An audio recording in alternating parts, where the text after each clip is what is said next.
to the Fiscal Physical Podcast. Join us each week as we sit down with the founder of Alchemy Wealth Management and author of Your Fiscal Physical, Ryan Nelson. Tune in to gain valuable insights and practical tips as we simplify complex financial concepts into digestible lessons. From budgeting to retirement planning, this podcast is your go-to resource for mastering financial literacy. Welcome, everybody, to this week's episode of the Fiscal Physical Podcast. My name is Aaron. I am here with Ryan Nelson. Ryan, how does it feel to know that we are approaching 90 episodes for this here podcast? How's that make you feel? It's awesome. Yeah, it's crazy. Time flies. It really does, and it's cool to see. I mean, I think we've talked about it before, like the number of podcasts that actually make it to 90 episodes or 100 episodes, and yeah. I feel like we're just getting started here in certain cases. So hopefully this just continues on, and couldn't do it without our listeners there. So make sure to send us your questions, email them to podcast@alchemywealth.com, text them, whatever, send us a letter, send us an email. We'd be happy to dive in here. But today, Ryan, we have another listener question. That's, I think, our second one in the last 5 episodes or so. So we love that. Yeah, I was going to say, any shout outs to the listeners here? You want to thank them for everything? What do you got? Yeah, put me on the spot. Thank you, listeners. Yeah. I love it. You guys are great. Perfect. So what we'll go ahead and do here is I'll go ahead and pause. You'll actually hear the listener question, and then we're going to come back in and we'll actually address it here. So hang tight. Welcome, everybody, and thank you so much for listening. I have the utter pleasure and joy of being joined in studio, if you will, for our next listener question.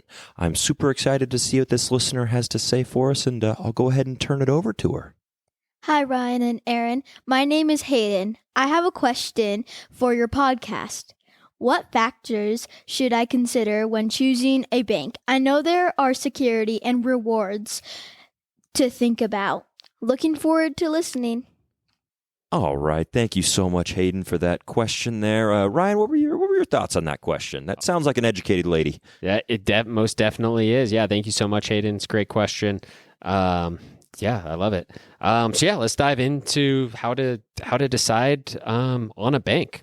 Which is a pretty big one. I was thinking about this. I was like, oh, we haven't done something really like this before. And I think a bank is one of the first things that I remember growing up and getting a bank account. Yeah. Like, I was like, oh, that's cool. And like, I've always had one since. So kind of a important thing. So I was like, nice, let's dive in here. So anyway, go ahead. It's a question I get like relatively frequently, probably monthly, from clients asking about if they should change banks or switch banks, or how do I pick a bank. Oh, cool.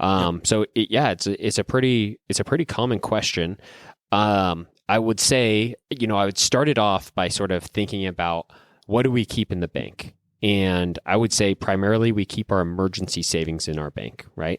So, what we keep in our bank is what I would call quote unquote cash. Sure. And, with cash, it's always a fine line. We don't want too much in cash because it's not working for us as hard as our investments. But we don't want too little in cash. We need enough to pay our bills and live our life, right? And so it's always this fine line of how much money do we have in cash, right? And we have some good episodes, good past episodes about emergency savings and sort of determining how much we should have, right? Now, this would be talking about, so where do we keep that cash? Where are we storing that cash in our bank, right? What bank are we using?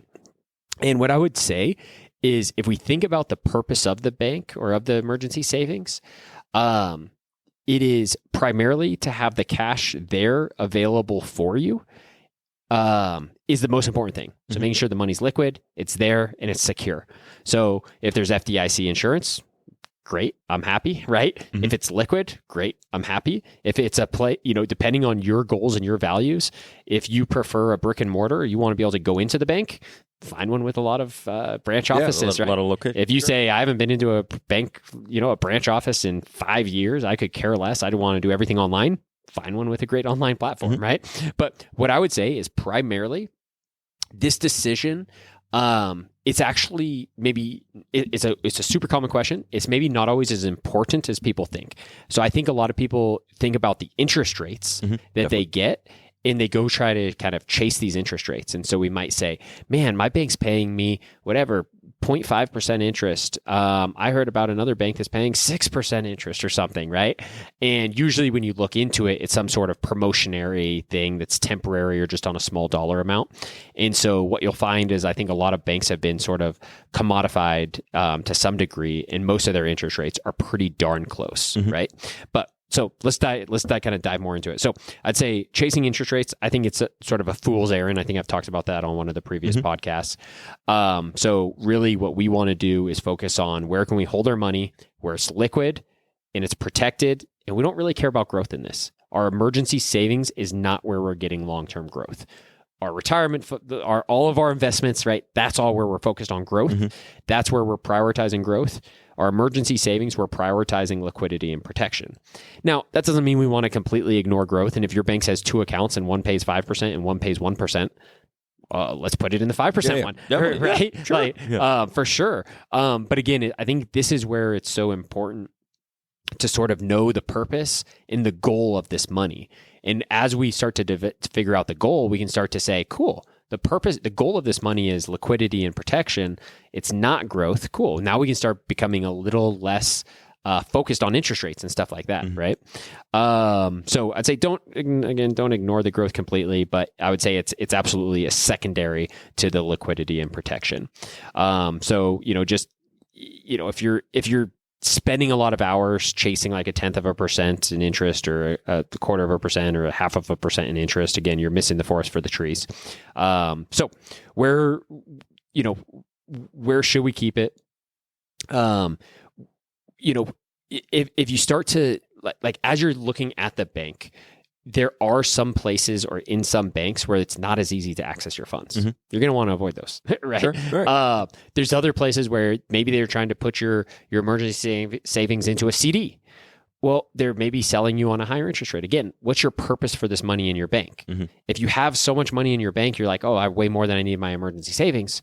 You should probably be investing that money elsewhere, right? Right.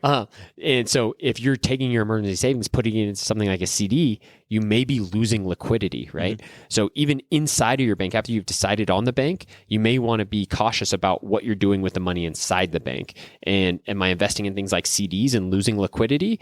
Or am I making sure I'm like keeping that liquidity as high as possible and have the money available to me at any time? The other thing I'd say to pay attention to is like penalties. Lots of times your bank might say, oh, you have a minimum amount of XYZ, you got to keep a minimum of 10 grand in this account or there's this penalty, right? Or like you have to use 8 transactions or you're going to pay $15 a month or blah, blah, blah, right? And so, I think a general best practice is to find a solution that's not going to have any penalties. Right. Yeah, right? Absolutely. And then safety, just non-negotiables, making sure there's FDIC insurance or NCUA insurance. Really most simple checking or savings accounts are going to sort of check that box. So again, avoid accounts with monthly fees. Use your values. Again, do you value more the online platform or the branch office in-house or like a physical brick and mortar store? And then what I would also think about is how easy does this bank, and again, this comes back to your values, but how easy does this bank make separating your funds? So we talked in a previous episode, I think it was the one on vacations. You mentioned, I think you might have a different account, like a vacation account, where you've now separated funds that you're saving for a vacation versus just like kind of your true emergency savings. And it's really easy then to see how much do I have saved up for my vacation. I can go spend my vacation money like guilt-free. Yeah, that's what it's meant for. It's literally an account only for vacations, right? Yeah. Some banks make it easier and some banks make it harder to open those second accounts or more may charge you for that, right? So if that's something that's important to you is to have your money sort of delineated on, hey, this is my car account, this is my vacation account, this is like my emergency savings account. Make sure you're finding a bank that has those, right? Yeah, those absolutely. Solutions. Again, so I think all of this is really coming back to, you can see, I don't have a lot of like definitive, tangible recommendations. I think that any bank can be a great bank for you, as long as you've properly identified what am I trying to achieve? Am I only keeping my emergency savings? Is my money going to be liquid and safe? Right. I care about it being liquid and safe. Absolutely. If it's liquid and safe, almost any bank you go to where your funds are liquid and safe, you're going to be good to go, right? Yeah. So then above and beyond that, it's figuring out what type of bank resonates with the way I like to bank. Do I want to go into the office or do I want to do it online? Do I want to have multiple accounts or do I want to have one account? Do I want to, do I want there to be a minimum account in this thing? Am I going to be running it down to near zero a lot? Or am I always going to have 30 grand in it? So having a $10,000 minimum is a non-issue to me. Right. So those would be some of the things that it would just be applying your own values above and beyond this to what makes sense to you. People will ask me about like going with a bank versus a credit union. I don't think there's a strong argument one way or the other. Both can be fantastic solutions. I know there's some great banking relationships out there. There's some great credit union relationships out there. To me, that wouldn't be a huge difference maker. Yeah, I think that's a good point. And I think you hit on a couple of pieces that I think about with like the brick and mortar solutions or like a lot of times when people like start their banking career, if you will, it's normally in like your hometown or whatever too. So like you have like, I think about some pros and cons with those certain things. Like in the summer, my mom came and visited me and she ended up getting like a fraudulent charge on her debit card. Okay. So she called her credit union and they said, cool, we've canceled this card. This was definitely fraud. Like you can just swing by and pick up a new card. And it actually so my mom, and she used to teach over in Washington. She now lives in Idaho. So the bank that she actually has that card through is like 500 miles away from her current house. They're like, yeah, just come on in and swing by and grab one. She's like, not really an option for me here. Right. And so then she had to be sent to another department to actually get a physical one like mailed out to her, which a lot of times if you have a bigger bank or something like that, it is pretty standard that they just do it. But a lot of like, it was a smaller credit union. They're like, no, just swing by. We'll print you out a new card. And I'm like, interesting. And so it's like an interesting piece of like, but then like I think about for myself, like I banked with Wells Fargo growing up, and I studied in Costa Rica when I was in college, and I got my card stolen. There was like $4,000 worth of charges put on it, and I called Wells Fargo like through like Skype or something like that and said, hey, this is and they refused to like refund it. They just said, no, we don't think this is fraud. And I was like, none of these are, I wouldn't buy this. Like I'm not, and they're like, well, you've had these charges in Costa Rica, these, and I was like, I haven't had a $4,000 charge at this like cell phone store, like or whatever. Right. So I went back and forth, and like finally what I ended up doing is I called my parents, and my parents went into the physical brick and mortar one in our hometown where they knew like the bank manager. Oh, interesting. And what the bank manager did is they just said, no, we'll just refund that.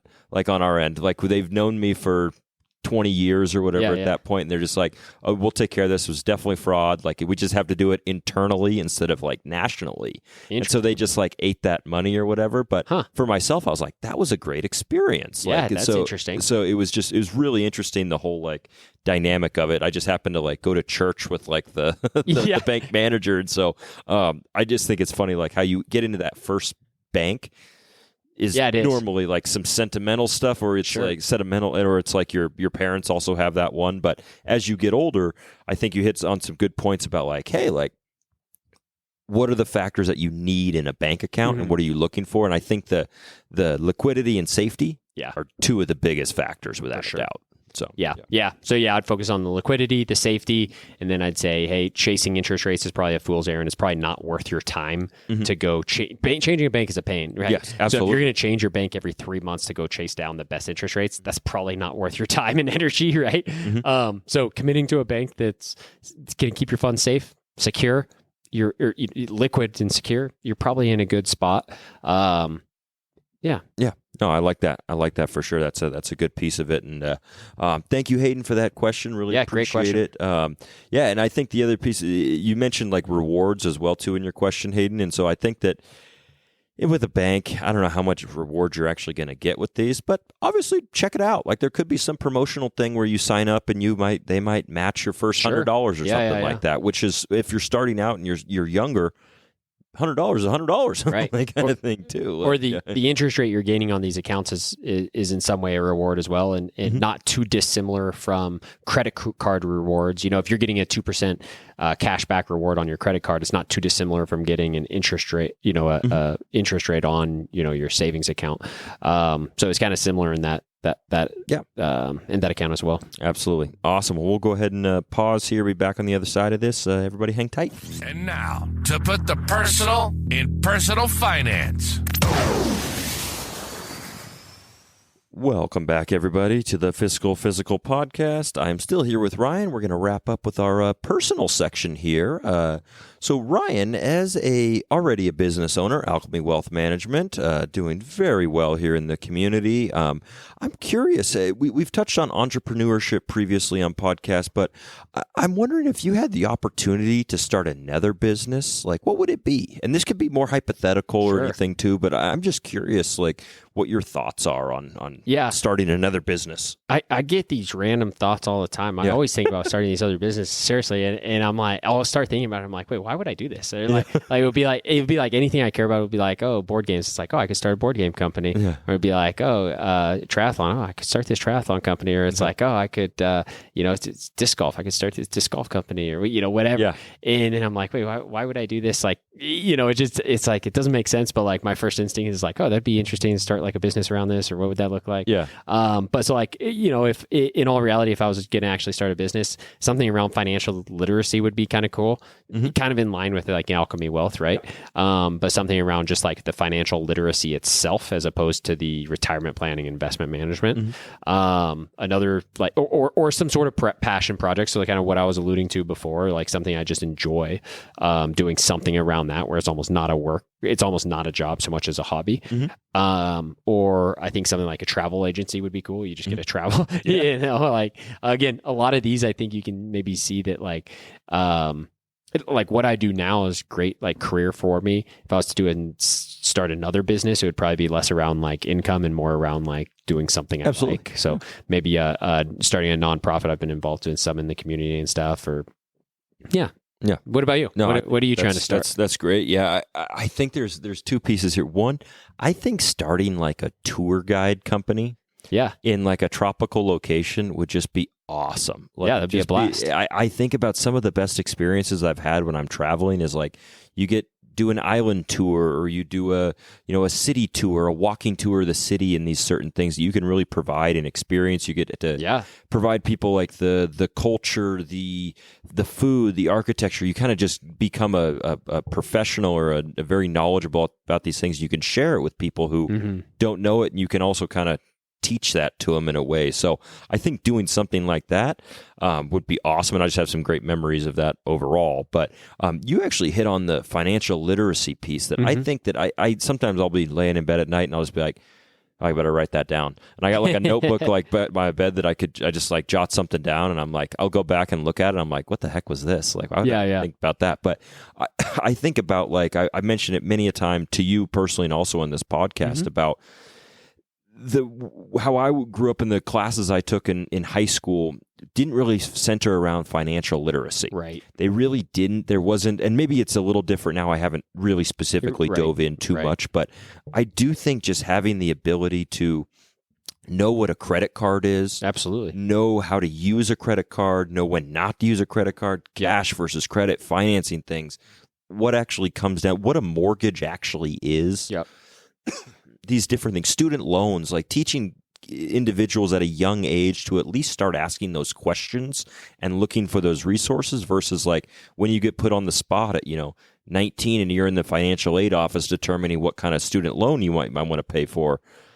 You might not make the right decision in that point too. So preparing people at a younger age, like a financial literacy course, whether it be taught at like the middle school, high school, I think it'd be better in like the high school class, but something like that I think would be a passion project. I don't think I'd potentially make a ton of money doing it, but I don't know. But I think it would really leave an impact. And I think that if I was going to do something like that, it'd be something along those lines, or just the tour guide thing would be awesome as well too. I'd get to wear all sorts of fun outfits and take people on tours. That'd be fun too. So both sound like a great idea to me when you're kicking it up. Yeah, well, I'll let you know. This podcast audience will be the first to know that for sure. So awesome. Appreciate it as always, Ryan. Always a pleasure hanging out with you here, man. And I'll turn it over to you to play us out here. As always, stay the course. Thank you for joining us for the Fiscal Physical Podcast. Until next time, happy listening, and as always, stay the course. If you have a question or topic suggestions, please email us at podcast@alchemywealth.com. If you enjoyed today's discussion, subscribe to the podcast to ensure you never miss an episode, and consider leaving us a rating and review on your favorite platform. This helps other listeners like you find the show. For more resources, you can visit Alchemy Wealth Management's website at www.alchemywealth.com or find your Fiscal Physical, the book, on Amazon. We'd be remiss if we didn't mention that personal finance is just that, personal. Please don't take anything we say as advice. The preceding content is for informational and entertainment purposes only. It's not an offer or a solicitation, nor should it be construed or relied upon for tax, legal, or investment advice. It doesn't consider your personal financial situation or objectives and may not be suitable for you.